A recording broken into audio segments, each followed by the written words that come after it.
नमस्कार साथियों।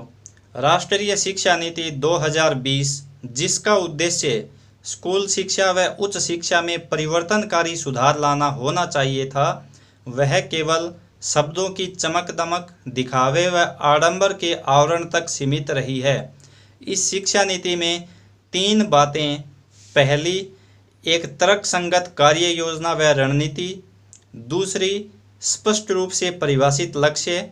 तीसरी, इस भव्य सपने के क्रियान्वयन के लिए सोच, दृष्टि, रास्ते व आर्थिक संसाधनों का अभाव व विफलता स्पष्ट रूप से दृष्टिगत है। शिक्षा नीति 2020 में शिक्षा पर जीडीपी का 6% खर्च करने की सिफारिश की गई है।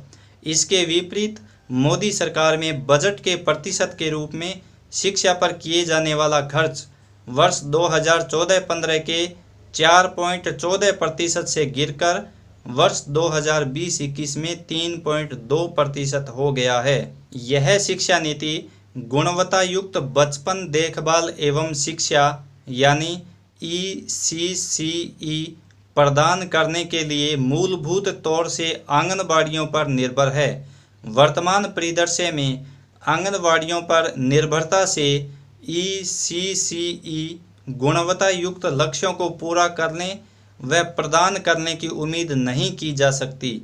शिक्षा नीति 2020 स्कूलों के खराब बुनियादी ढांचे व शिक्षकों की अनुपलब्धता के समाधान के रूप में सामूहिक स्कूल परिसरों का प्रस्ताव करती है, लेकिन एक बड़े भौगोलिक क्षेत्र में कई स्कूलों के बीच स्टाफ सदस्यों व संसाधनों को साझा करना एक बड़ी चुनौती है। इस शिक्षा नीति में मनोनीत board of governors, higher education commission of India HECI और इसके 4 वर्टिकल्स के माध्यम से उच्च शैक्षणिक संस्थानों के संचालन के लिए एक टॉप डाउन व्यवस्था की गई है, परंतु यह शिक्षा नीति इस बात से बेखबर है कि इन संस्थानों में चुनी हुई सीनेट, सिंडिकेट्स और चुने हुए शैक्षणिक व एग्जीक्यूटिव काउंसिल्स के साथ एक सुपरिभाषित लोकतांत्रिक व्यवस्था है। टॉप डाउन मैनेजमेंट के चलते सत्ताधारी दल की विचारधारा के प्रति वफादार लोगों की विवादास्पद नियुक्तियों के साथ शैक्षणिक संस्थानों में सत्ता का केंद्रीकरण होगा। इससे उच्च शिक्षा संस्थानों के कामकाज और उच्च शिक्षा के स्वतंत्र विचारधारा वाले बौद्धिक विकास में बाधा उत्पन्न होगी। साथ ही शिक्षा का अनावश्यक राजनीतिकरण होगा। यह शिक्षा नीति शिक्षा के निजीकरण को बढ़ावा देने वाली है।